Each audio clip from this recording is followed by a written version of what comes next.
Hollywood's golden age dazzled with larger-than-life stars, but not every beautiful, talented actress got her due. Behind the glitz, many stunning women were overlooked, overshadowed, or simply forgotten. Today, we shine a long-overdue spotlight on 15 breathtakingly beautiful actresses who had the looks, the talent, but never the fame they deserved.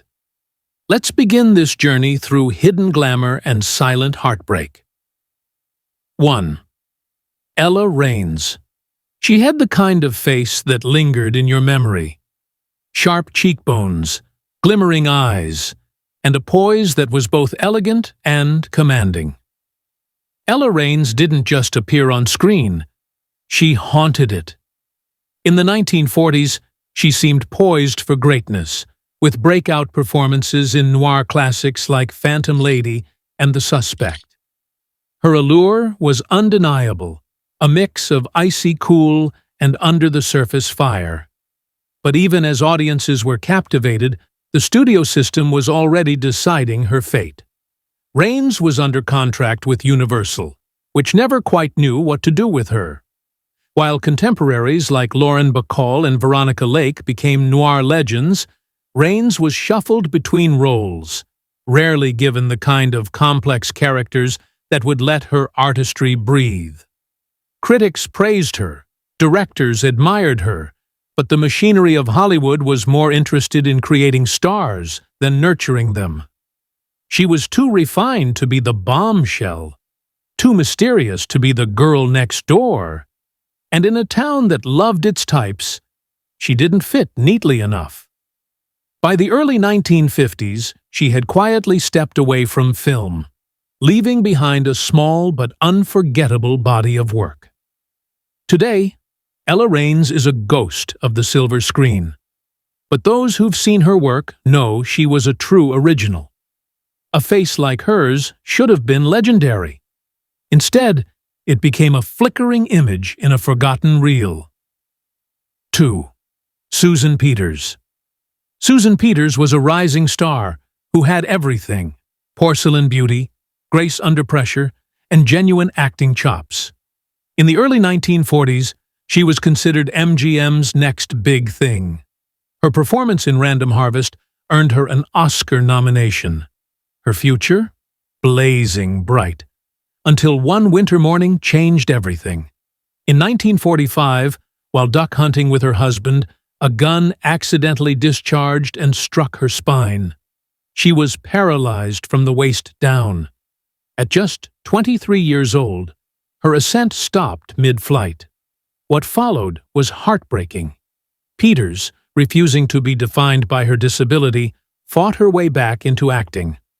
She took on roles in radio and even starred in a TV series, filmed entirely from a wheelchair. But Hollywood, still ruled by appearances, didn't know what to do with a disabled leading lady. Her offers dwindled. Her name faded from marquees, yet her beauty remained luminous, more tragic, more courageous. She became an icon not just of what could have been, but of what Hollywood failed to embrace: resilience, humanity, and real strength. In 1952, at just 31 years old, Susan Peters passed away from complications linked to her injury. Her career had lasted barely a decade, but in that brief time, she left behind performances filled with grace, depth, and a haunting sense of fragility. Susan Peters didn't vanish because she lacked talent or beauty. She vanished because the system wasn't built to hold someone like her. And that's the real tragedy. 3. Fay Ray. When you think of Fay Ray, one image likely comes to mind: a blonde beauty screaming in the clutches of King Kong atop the Empire State Building. That single moment from 1933's King Kong became one of cinema's most iconic images. But for Ray, it became a gilded cage. She was more than just a scream queen. Fay Ray had the poise of a classical actress and the face of a romantic heroine. She starred in over 70 films, ranging from silent cinema to early Technicolor adventures. Her roles in Dr. X, The Vampire Bat, and Mystery of the Wax Museum revealed a performer who could mix vulnerability with fearless intensity. But King Kong, while turning her into an immortal figure in pop culture, also became the beginning of her marginalization. Despite her beauty and range, producers pigeonholed her as a damsel in distress. Major dramatic roles eluded her, and while contemporaries like Bette Davis or Barbara Stanwyck ascended into deeper, meatier work, Ray was often stuck in genre films and second-tier scripts. Behind the scenes, her life was equally complex. She endured difficult marriages, including one with a volatile screenwriter, and struggled to raise her children largely on her own after stepping away from Hollywood. In her later years, she embraced her status as a cult icon. But Ray never fully escaped the shadow of the giant ape that made her famous.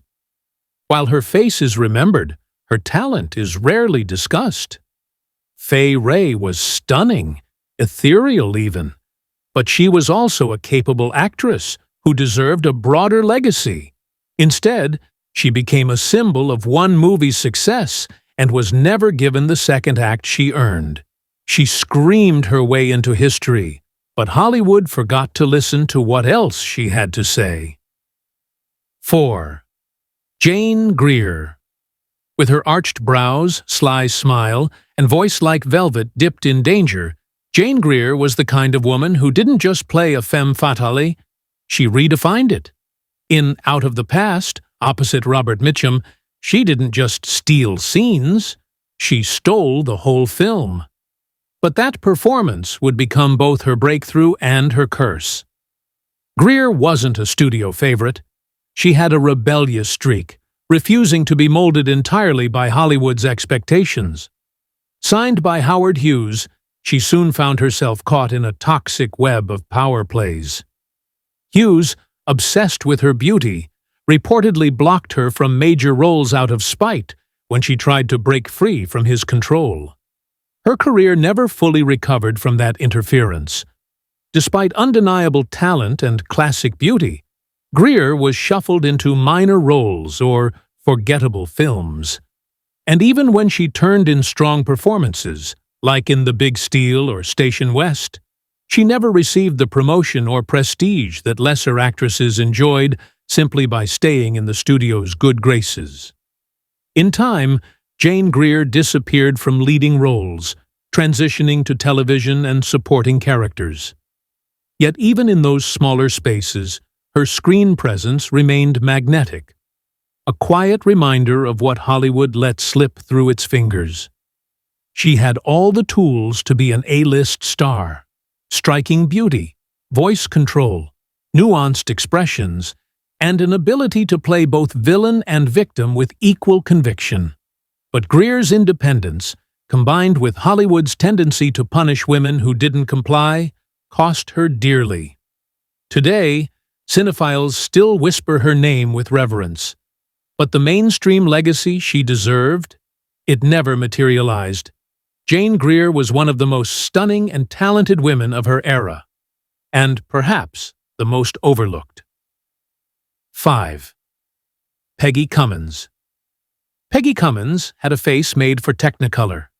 Porcelain skin, sapphire blue eyes, and a mischievous smile that concealed more than it revealed.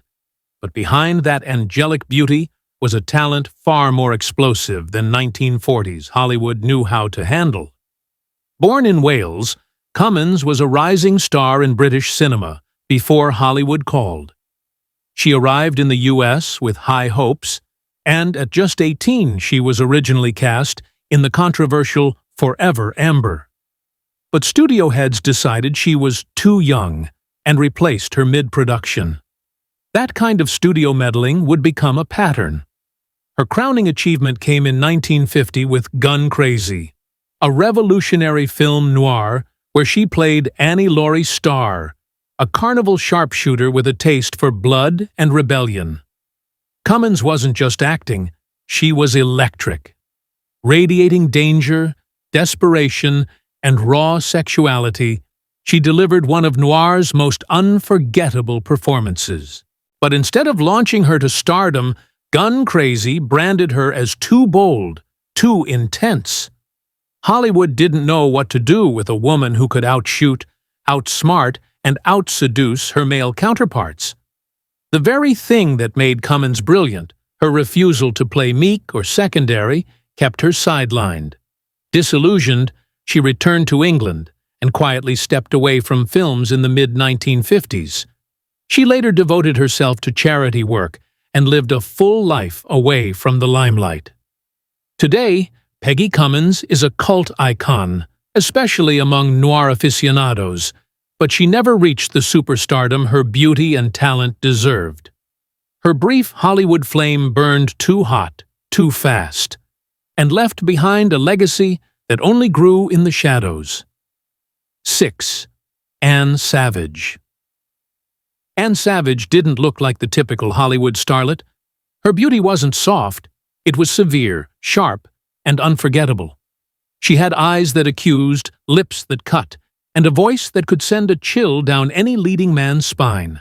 And in Detour, she delivered a performance so ferocious, so real, it stunned audiences into silence. As Vera, a venomous hitchhiker who manipulates a hapless drifter into crime, Savage threw out the rulebook. There was no attempt to be likable or alluring. Her character was bitter, angry, and terrifyingly human. It was the kind of role no woman was supposed to play in that era. And she played it with feral brilliance. But instead of being celebrated for her risk-taking, Savage was punished by the very system she disrupted. Detour was made on a shoestring budget and lacked major studio backing. Despite her tour de force performance, Savage was never invited to join the elite circle of Hollywood dames. Instead, she was cast in forgettable B-movies or used as window dressing in lesser productions. Directors often didn't know how to soften her image, and studios feared her ability to overpower her male leads. Eventually, she left acting altogether and disappeared into obscurity. Yet, decades later, film historians rediscovered Detour, hailing it as one of the greatest noirs ever made. And suddenly, Anne Savage was back, not as a forgotten starlet, but as a trailblazer ahead of her time. Anne Savage didn't fit the Hollywood mold because she broke it. She was beautiful, hauntingly so, but she wasn't afraid to be ugly, raw, and real on camera. And that was something the Golden Age wasn't quite ready for. 7. Lizabeth Scott. There was something smoky about Lizabeth Scott, not just in her sultry voice, but in the way she carried herself on screen. She looked like she belonged in shadows, in half-lit rooms filled with secrets. Her beauty was sculpted, almost statuesque, with a low, breathy voice that invited both danger and desire. Often cast in film noirs, Scott was the tough dame with a soft core, the femme fatale who didn't need to shout to control a scene. In films like Dead Reckoning, Too Late for Tears, and Pitfall, she held her own opposite giants like Humphrey Bogart, Burt Lancaster, and Dick Powell. But no matter how brilliant she was, Hollywood always seemed hesitant to let her rise. She was billed as Paramount's answer to Lauren Bacall. But Bacall had Bogart, studio backing, and the media's love. Scott, on the other hand, had to claw for every bit of recognition, and even then, it barely stuck. Complicating things were the persistent rumors about her personal life. In a time when any deviation from the studio-fabricated ideal could ruin a career, Lizabeth's fiercely private lifestyle drew whisper campaigns. Gossip columns used coded language to suggest scandal, and instead of defending her, Hollywood quietly withdrew its support. By the mid-1950s, Scott's film career had slowed. She transitioned into television and music, but the damage was done. She was too strong, too mysterious, and perhaps too independent for an industry that wanted control. Today, Elizabeth Scott is a legend among noir fans, a woman whose screen presence was as unforgettable as her voice. She was breathtaking, magnetic, and deeply underrated. Hollywood gave her the roles of a seductress, but never the respect of a leading lady. And that's a loss the silver screen never recovered from. 8. Joan Leslie. With her wide-set eyes, infectious smile, and girl-next-door charm, Joan Leslie seemed destined for lasting stardom. She wasn't just beautiful, she glowed with sincerity. Hollywood took notice early, casting her in major roles by her teens. She held her own beside legends like James Cagney in Yankee Doodle Dandy and Gary Cooper in Sergeant York. But Joan Leslie's sweetness, the very thing that made audiences fall in love with her, also worked against her in a town obsessed with edge, danger, and seduction. She became typecast as the wholesome innocent, the reliable moral compass rather than the magnetic force that pulled audiences into the story. Her performances were often flawless. She brought depth to otherwise one-note roles. But the studio system, especially at Warner Brothers, seemed uninterested in challenging her with complex parts. And as the 1950s approached and Hollywood's tastes shifted toward grittier, more worldly heroines, Leslie was quietly nudged aside. Behind the scenes, she was known for her grace and humility. Unlike many of her peers, she avoided scandal. She married young, had a family, and maintained a clean image, which, ironically, may have contributed to her fading stardom. In an era when mystery and drama boosted careers, Joan Leslie remained refreshingly real.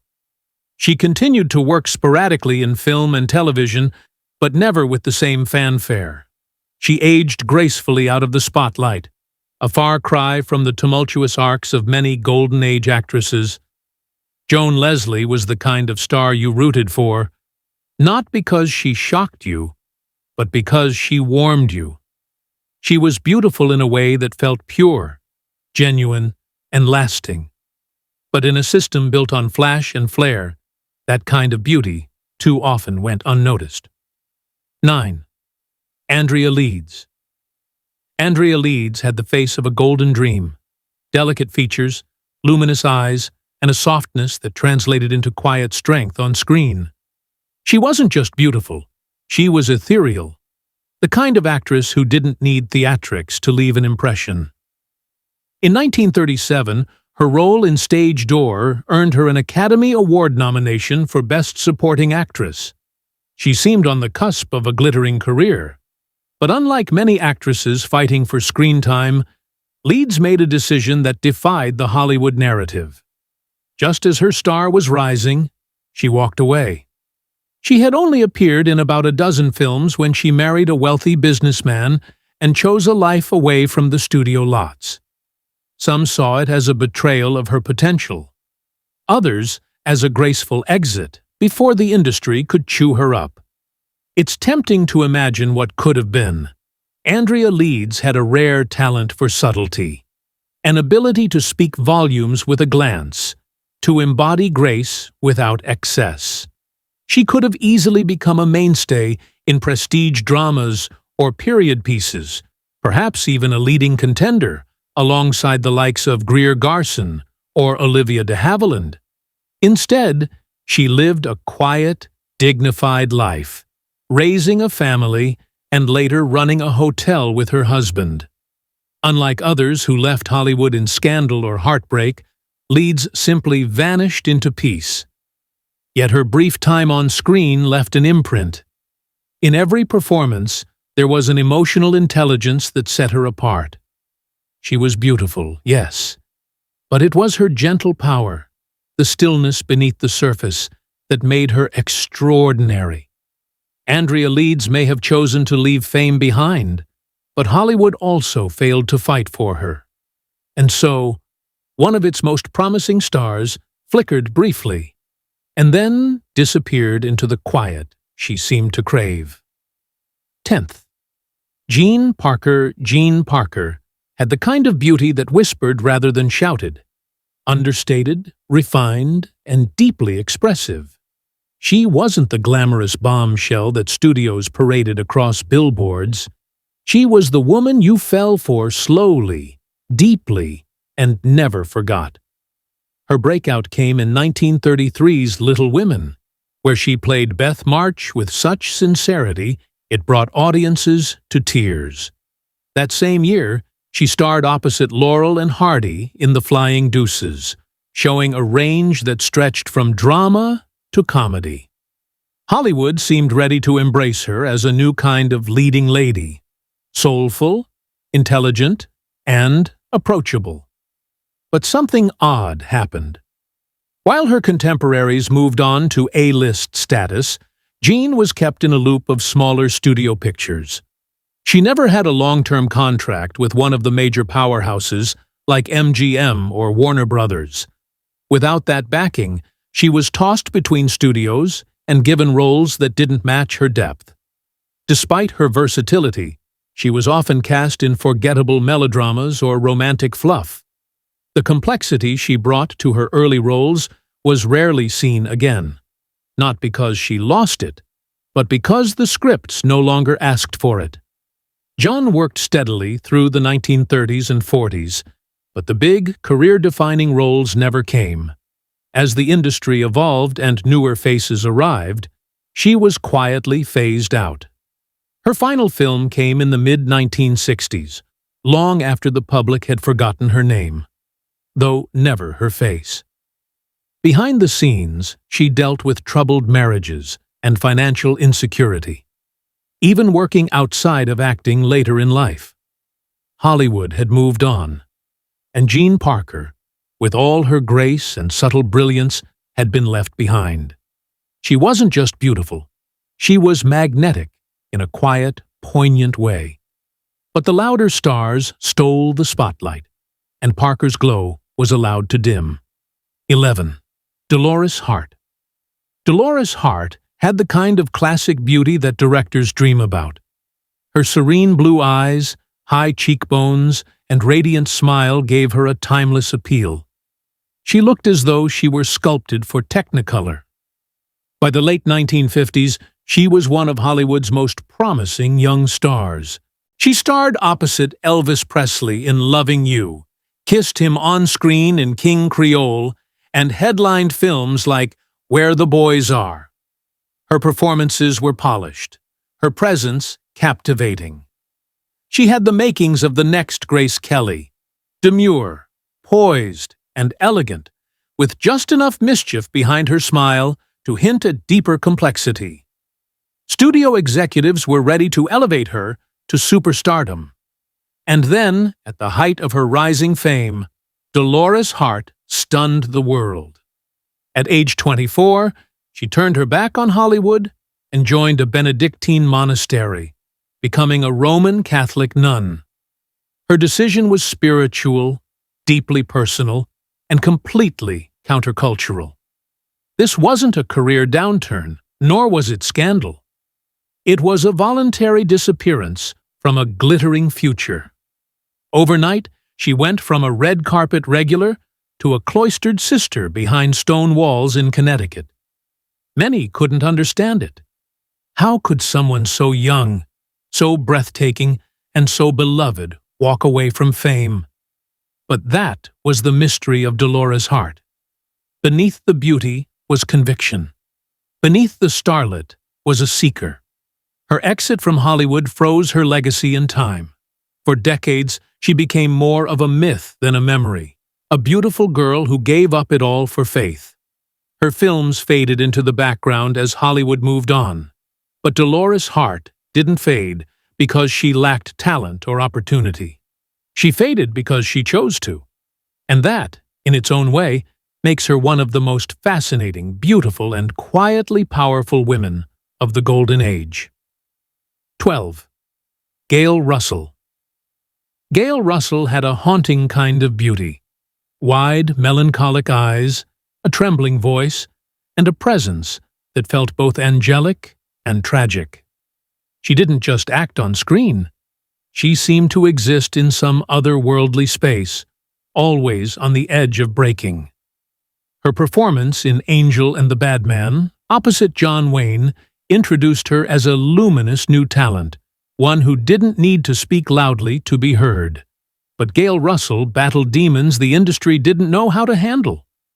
Crippling shyness and paralyzing anxiety made public appearances and acting an overwhelming ordeal. To cope, she turned to alcohol, not for pleasure, but as a means of survival in a world that demanded perfection and punished vulnerability. As her addiction worsened, the studios began to distance themselves. Directors still wanted her. Wayne, in particular, tried to support her career, but the pressure only grew heavier. She began missing call times, appearing disoriented, and developing a reputation that, in Hollywood terms, spelled career death. Yet, through it all, her performances never lost their sincerity. Even in her later films, there's a tremble in her voice, a sadness in her eyes that makes you lean in. She wasn't just playing characters, she was revealing herself. In 1961, at the age of 36, Gail Russell was found dead from liver damage related to chronic alcoholism. Her apartment was filled with empty bottles and unfinished paintings. She had taken up art in her final years, pouring herself into canvases when the camera became too cruel. Gail Russell was as fragile as she was beautiful. In another era, perhaps with more compassionate support systems, she might have thrived. But in the harsh machinery of Golden Age Hollywood, her softness was a liability. And that, more than anything, is why her star fell so quickly, and why her memory lingers so painfully. 13th, Arlene Doll. Technicolor beauty in a black-and-white industry. Arlene Doll seemed engineered for stardom. With flaming red hair, flawless skin, and a profile fit for myth, she was one of the most dazzling beauties of the Technicolor era. Her screen presence was undeniable. She lit up every frame with regal confidence. Yet, despite her obvious allure and capable performances, Doll never truly ascended the Hollywood hierarchy. She starred in films like Journey to the Center of the Earth, Slightly Scarlet, and Three Little Words, often cast as the elegant, fashionable beauty. And while she delivered these roles with style and grace, she was rarely offered characters with emotional depth or complexity. Studios seemed content to dress her in glamorous gowns and surround her with rich set pieces, but they never let her act. Doll had more to offer than surface appeal. In interviews, she was articulate, business-savvy, and fiercely independent. She even founded her own cosmetics company long before it became fashionable for stars to launch beauty lines, a move that earned her respect in entrepreneurial circles, but seemed to further separate her from the Hollywood mold. Part of the reason Doll remained on the fringe of lasting fame was the way she defied typecasting. She wasn't the bad girl, nor was she the girl next door. She was something more regal, more composed, and perhaps a little intimidating to a system that wanted women to either seduce or submit. Though she maintained a steady career in film and later television, Arlene Doll never received the kind of roles or recognition her beauty and intelligence warranted. She became known more for her marriages and her fashion sense than her artistry, a shallow legacy for someone who had the presence of a true screen queen. She was breathtaking. She was bold. But the roles never matched the woman behind the face. 14. Martha Vickers. The scene stealer. Who was silenced, Martha Vickers had a moment, a fleeting, unforgettable moment, when the world believed she was about to explode into superstardom.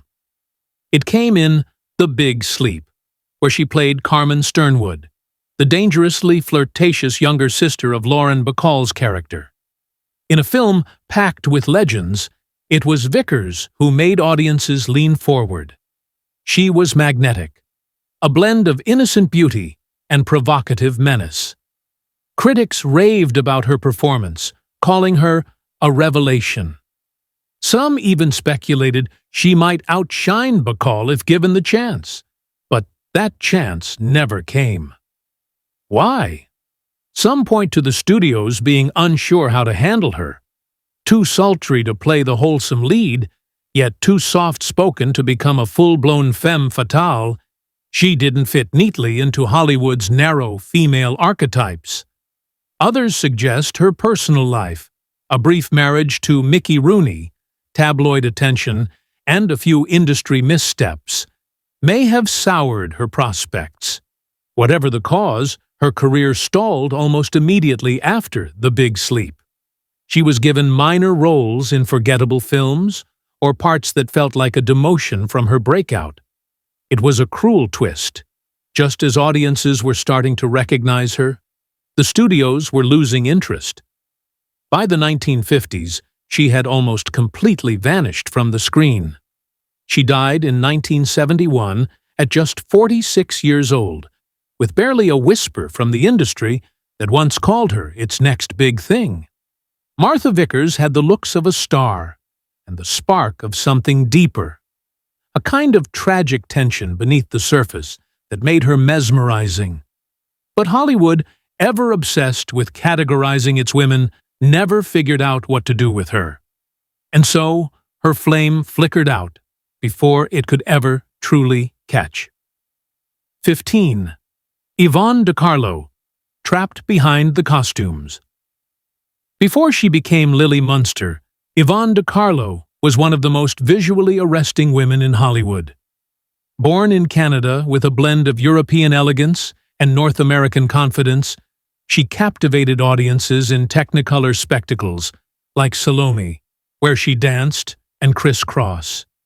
Her beauty was so striking it often overshadowed everything else. And therein lay the problem. Hollywood adored her looks, but rarely explored her depth. She was typecast in costume dramas and exotic roles, veiled dancers, desert princesses, pirates' consorts, anything that required ornamentation but little emotional exploration. D Carlo's image became a canvas for fantasy, not a vessel for truth. Yet she had the talent. In Criss-Cross, she held her own opposite Burt Lancaster. In The Ten Commandments, she portrayed Moses' wife with grace and complexity. But even when her performances sparkled, studios seemed reluctant to give her center stage material in modern dramas or character-driven films. Later, when she accepted the role of Lily Munster in the 1960s sitcom The Munsters, some considered it a step down. But ironically, it gave her the recognition that had long eluded her serious career. She played Lily with warmth, humor, and heart, proving she had more range than Hollywood ever allowed her to show in her so-called prime. Off-screen, Ivonne D Carlo was witty, resilient, and deeply reflective. She knew what she had been denied, and she spoke openly about how the industry had failed her. She was a jewel set in the wrong crown, a dramatic actress trapped in a costume parade. Her beauty, while her ticket in, became the very barrier that blocked her from real stardom. And that is perhaps the greatest tragedy of all. These 15 women had it all: beauty, presence, and undeniable talent. But Hollywood, with its narrow lens, missed their magic. Let's not forget them. If you enjoyed this tribute, like, comment, and subscribe for more untold stories from cinema's golden shadows. The spotlight may fade, but legacy endures.